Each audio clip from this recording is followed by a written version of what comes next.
Halo sahabat cendikia, kembali bertemu lagi dengan gua Fajri dan kita akan berdiskusi mengenai implementasi GCG. Kita tahu bahwa implementasi GCG di Indonesia ini merupakan tantangan yang sangat berat sekali dan kita melihat juga banyak korporasi-korporasi yang sukses maupun juga yang sudah gagal. Semua itu semata-mata karena penerapan GCG-nya.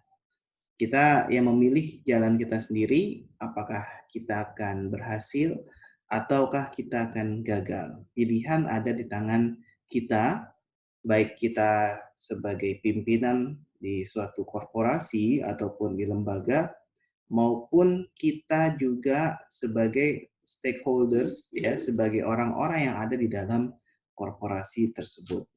Nah, kita lihat nih, pertanyaan pentingnya adalah kenapa GCG itu harus diimplementasikan?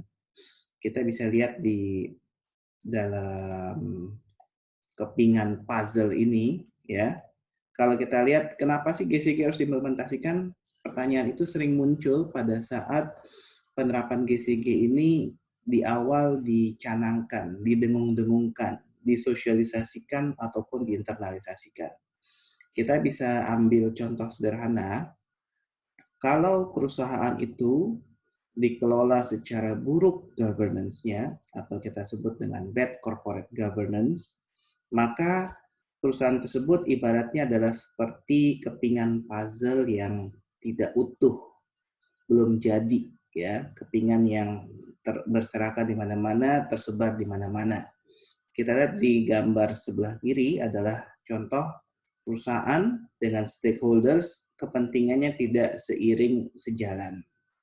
Jadi misalnya stakeholders, saya ambil contoh, kalau dia pemasok tentunya dia ingin dibayar secepat mungkin, tapi di perusahaan malah melambat-lambatkan, ya, di akhir-akhir sampai sudah ditagih baru dibayarkan.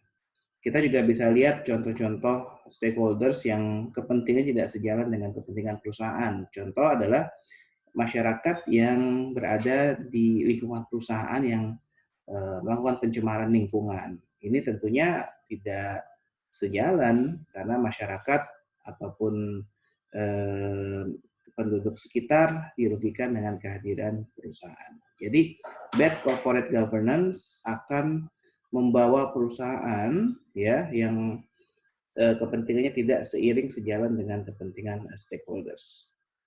Nah, kalau kita lihat dengan good corporate governance, ya, tentunya dengan dua syarat yang selalu saya sampaikan, komitmen dan konsisten, maka hasilnya adalah kepentingan perusahaan didukung juga oleh stakeholders. Kepentingan perusahaan seiring sejalan dengan kepentingan stakeholders. Jadi kita ibaratkan seperti kepingan puzzle yang sudah utuh, lengkap, menyatu, dan saling melengkapi. Nah, ini penting sekali, karena kalau perusahaan yang bad corporate governance, ibaratnya bangunannya itu fondasinya tidak kokoh, ya. Bangunan itu akan digerogoti terus-menerus, bangunan itu akan lapuk dan pada akhirnya akan hancur. Dan ketika bangunan itu runtuh, ketika bangunan itu hancur, maka yang dirugikan pada prinsipnya adalah stakeholders itu sendiri. Ingat, karena kepentingan segelintir orang bisa membawa kehancuran kepada perusahaan. Kita ingat kasus-kasus yang terjadi di masa lalu, kasus Enron misalnya, yang jahat tidak banyak, yang melakukan praktik-praktik yang menyimpang, itu juga sedikit sekali, tetapi efeknya adalah puluhan ribu karyawan kehilangan pekerjaan. Belum ditambah dengan anggota keluarganya. Belum ditambah dengan kerugian yang dialami oleh pihak ketiga, yang dialami oleh pihak-pihak berkepentingan lainnya. Nah ini, jadi bad corporate governance jangan dianggap remeh. Ketika sudah mulai timbul bibit-bibit yang ke arah bad corporate governance, maka kita harus bisa mencegahnya. Karena bad corporate governance, sekali lagi, adalah dia akan menyebabkan kehancuran, akan membawa kerugian bagi bisnis kita, bagi bisnis perusahaan. Jadi sedapat mungkin sahabat cendekia di dalam mengimplementasikan GCG, kita juga harus memastikan bahwa tidak terdapat praktik-praktik bad corporate governance. Nah, ini menjadi salah satu poin kita. Yang kedua adalah bagaimana sih tahapan pelaksanaan implementasi GCG. Nah, di sini kebetulan ada satu konsep dari buku saya yang pertama yang saya sebut dengan Wilson Fajri GCG Strategy Map. Ya, di sini kita bisa lihat bahwa terdapat sejumlah tahapan-tahapan dalam mengimplementasikan GCG. Tahapan pertama tentunya adalah dimulai dari komitmen, ya. Tahapan nomor 1 adalah komitmen on governance. Ini adalah prasyarat yang tidak dapat ditawar lagi. Di sini kita bisa lihat bagaimana kita bisa mengejawantahkan itu di dalam visi dan misi, di dalam value, di dalam etika, di dalam berbagai panduan-panduan dan pedoman GCG. Jadi kita bisa lihat komitmen kita perusahaan terhadap GCG dapat dilihat di mana? Ada di dalam pedoman-pedoman GCG, ada di dalam manual GCG di awal visi dan misi itu menjadi sorotan penting. Jadi make sure bahwa di dalam pilar komitmen ini kita bernafaskan atau berjiwa corporate governance. Kemudian yang berikutnya adalah di pilar kedua kita sebut dengan GCG infrastructure. Kita bisa lihat ada organ utama, ada organ pendukung dari GCG. Organ utama ada di dalam LPS, kemudian Dewan Komisaris, ada di dalam direksi. Bagaimana memaintain hubungan di antara organ-organ utama ini. Kita sudah punya job desk-nya masing-masing. Kita juga sudah punya perbedaannya masing-masing. Bagaimana komisaris melakukan pengawasan, bagaimana direksi melakukan kepengurusan perusahaan. Kemudian di dalam organ utama itu juga dibantu atau didukung oleh organ pendukung dengan komite-komite, kemudian juga ada internal audit, ada corporate secretary, dan juga berbagai unit kerja lainnya. Nah, perlu diperhatikan bahwa di dalam GCG infrastructure ini itu harus clear, harus jelas peran dan fungsinya masing-masing. Sebagai contoh, komite-komite di bawah Dewan Komisaris. Kadang kita lihat komite ini aktif sekali.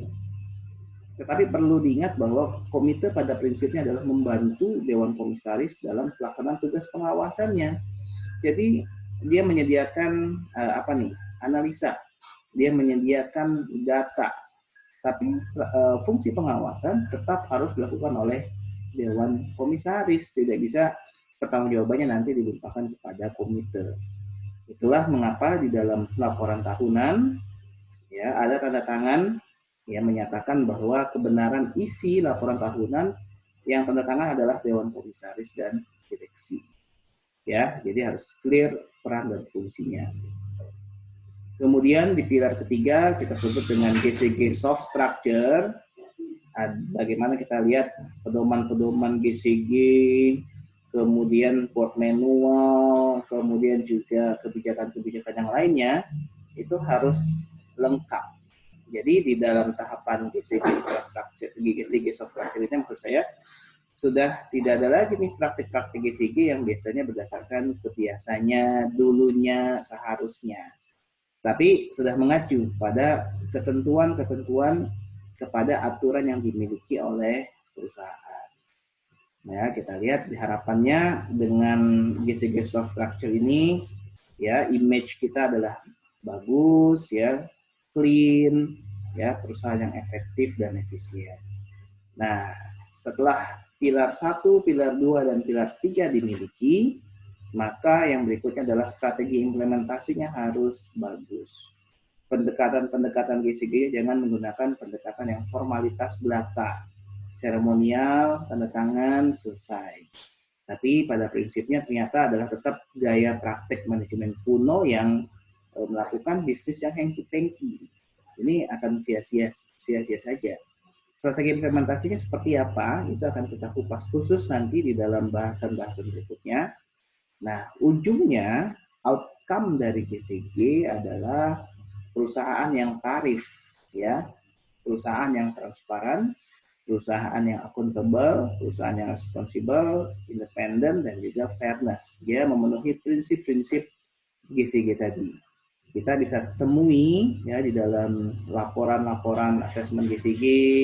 Kita bisa lihat dalam praktek bagaimana kalau terjadi benturan kepentingan, bagaimana laporan-laporan yang disampaikan, termasuk juga persepsi dari stakeholders, dan juga yang tidak kalah penting adalah di dalam laporan tahunan atau annual report yang kita sampaikan. Harapannya ujungnya adalah perusahaan yang ber-GCG tadi, ya, corporate value-nya meningkat, ya, secara growth dan profitability-nya bagus. Jadi dalam GCG kita akan memperkuat bagaimana pertumbuhan perusahaan, bagaimana profitabilitas dari perusahaan, dan juga corporate value kita. Nah, ini sahabat cendekia yang nanti bisa teman-teman atau sahabat gunakan dalam mengimplementasikan GCG, konsep di awalnya. Syaratnya adalah komitmen, kemudian kita membentuk infrastruktur GCG, kita menyusun soft structure GCG, kita bungkus dengan strategi implementasi yang dengan dua hal, komitmen dan konsisten kita jalankan dalam praktek nanti, report, assessment, benturan kepentingan kita lakukan, dan harapannya adalah value kita bagus, growth kita bagus, dan profitability kita juga bagus. Demikian sahabat terkait dengan mengapa GCG diperlukan dan strategi implementasi GCG-nya seperti apa. Semoga dapat bermanfaat. Sampai ketemu lagi di kesempatan-kesempatan berikutnya. Terima kasih.